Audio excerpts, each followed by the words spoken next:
Olá, é com grande prazer que participamos deste segundo Congresso Ibero-Americano sobre Novos Desafios Jurídicos, realizado em Madrid, ao tempo que parabenizo a coordenação do evento e todos aqueles que estão envolvidos na sua realização. Parabenizo também a todos os participantes, pois sei da importância do evento que se propôs a discutir matérias de grande relevância jurídica. Pois bem, o tema proposto para esta apresentação é a cláusula de integridade e compliance nos contratos privados no Brasil e em Portugal. Podemos dizer, em resumo, que este trabalho traz algumas considerações sobre a funcionalidade do contrato, especialmente no que tange à inserção da cláusula de compliance nas contratações privadas, isso à luz da autonomia privada, e utilizamos como exemplo as legislações de Portugal e do Brasil. Portanto, iremos apontar algumas considerações sobre contratos, como a autonomia, seus limites e liberdade de contratação. Também trataremos sobre a corrupção que impacta diretamente nas relações contratuais de natureza privada, daí tratarmos sobre a cláusula de compliance nos contratos internacionais e o enquadramento dessa cláusula em Portugal e no Brasil. Vamos à análise da cláusula de compliance nos contratos do direito português e nas relações contratuais do direito brasileiro. De início, temos que contextualizar a atualidade da corrupção nas realidades tanto de Portugal como do Brasil. Em Portugal, através da Operação Marquês, iniciada em 2013, o ex-primeiro-ministro José Sócrates foi preso em razão de investigações que lhe iam poder de editar normas. A autonomia privada tem a sua manifestação mais expressiva nos contratos, em sede de liberdade contratual, onde encontra a sua mais ampla dimensão, sendo distribuída por liberdade de celebração ou liberdade de modelação. A de celebração significa que ninguém pode ser compelido a contratar contra a sua vontade ou ser penalizado pela sua recusa, ao passo que a de modelação consiste na faculdade conferida aos contratantes de fixarem livremente o conteúdo dos seus contratos, estipulando inclusive contratos de conteúdo diverso dos que a lei disciplina, tendo ambas algumas restrições, isso como bem lembra Mota Pinto. A ordem jurídica faz esse recorte da autonomia em razão dos mais variados aspectos, sendo a liberdade contratual expressamente restrita aos limites legais, como regra geral no Código Civil Português. Determina-se a nulidade do negócio jurídico cujo objeto seja fisicamente impossível, bem assim se o fim dele for, para ambas as partes, contrário à ordem pública ou ofensivo aos bons costumes, ainda que prestações estipuladas entre as partes correspondam a interesse digno de proteção legal, além das várias hipóteses legais de restrição para casos específicos. A autonomia, sob a vertente da liberdade contratual, vê-se condicionada a alguns princípios da ordem econômica, previstos na Constituição Portuguesa, como a democracia participativa com direcionamento para a proteção do desenvolvimento social, agrícola, ambiental, cultural, de consumo, dentre outros setores. Numa nítida reafirmação do rompimento com o liberalismo e após ter superado a fase de conteúdo socialista. Essa liberdade de criar e exercer empreendimentos ou atividades econômicas denominada de livre iniciativa, interligada à liberdade de comércio e de indústria, primado da Revolução Liberal Burguesa, possuindo, portanto, um conteúdo mais amplo que a autonomia privada.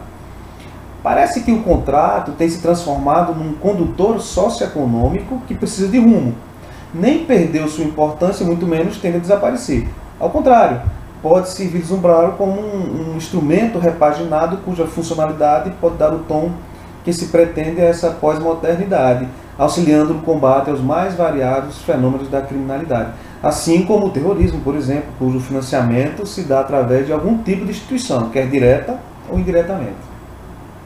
Com essas considerações, podemos então adentrar na cláusula de compliance nos contratos internacionais. Nesses contratos, há muito deixado de se limitar às cláusulas exclusivamente intrínsecas às condições próprias dos negócios envolvidos. A expansão da função desses contratos enveredou por várias outras demandas internacionais e além dos interesses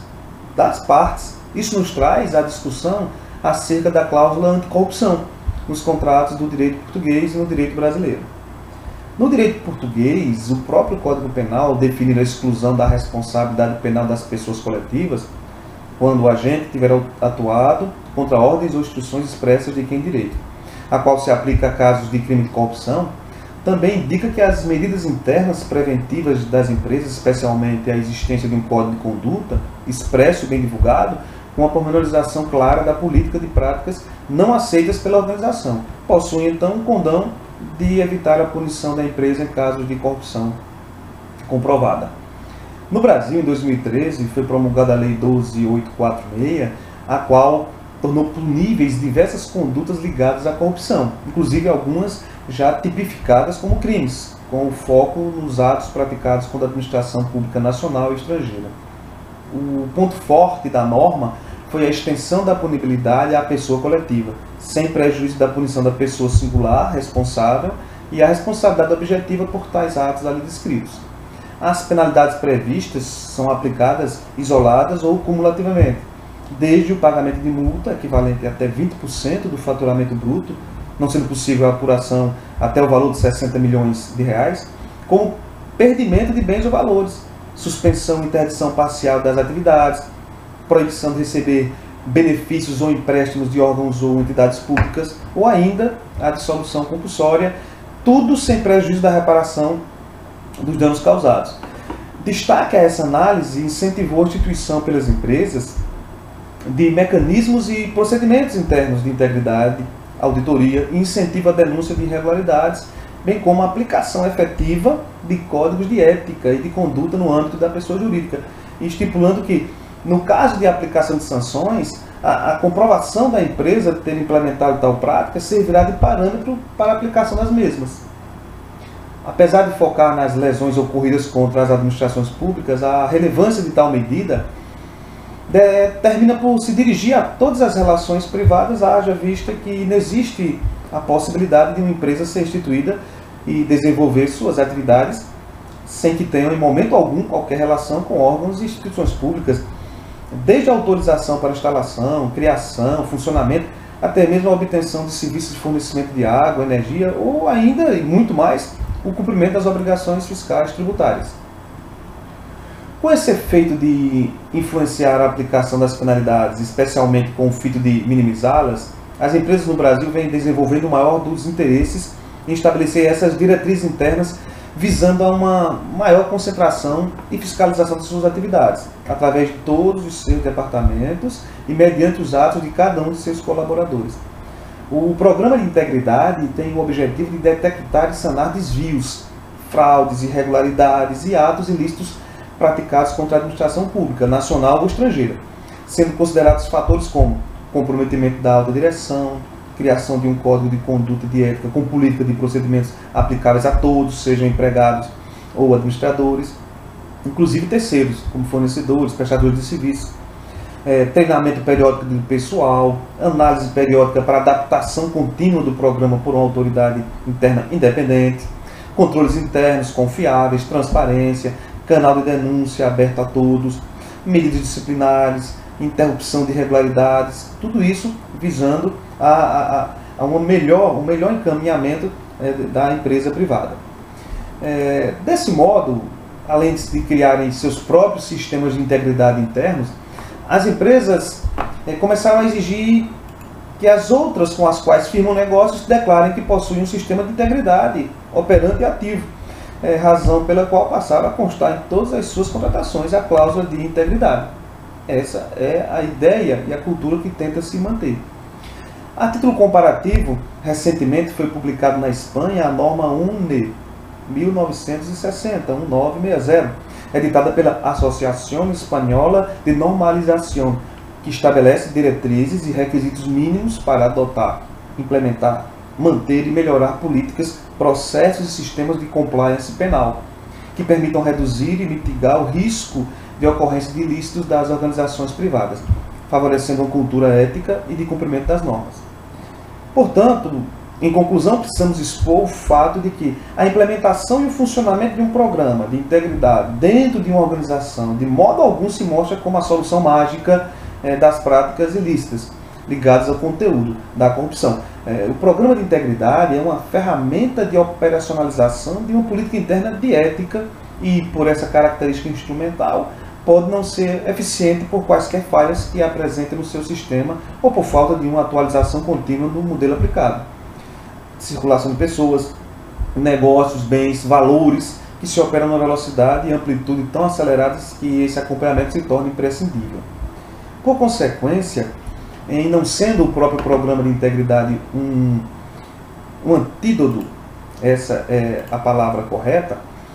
capaz de eliminar a corrupção, o mesmo se dá com a introdução da cláusula anticorrupção. Tal mecanismo, no entanto, possui no mínimo dois elementos de grande utilidade: o efeito educativo da necessidade de prevenção da corrupção em todas as relações comerciais e a ela relacionadas, e ainda o efeito de ser o contrato findado por tal descumprimento,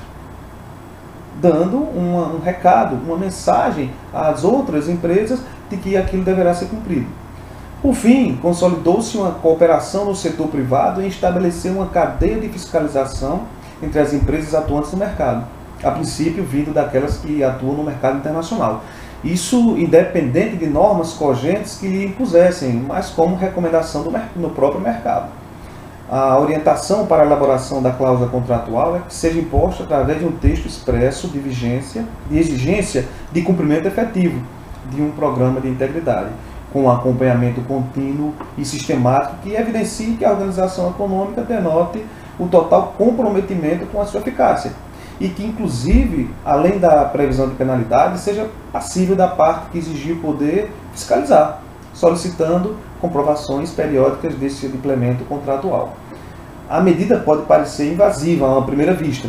mas visa evitar que a cláusula de integridade se torne uma letra morta, um mero indicador de ética em vez de um concretizador de atitudes escorreitas e condizentes com os objetivos de qualquer sociedade. Muito obrigado a todos, obrigado pela atenção e até uma próxima vez.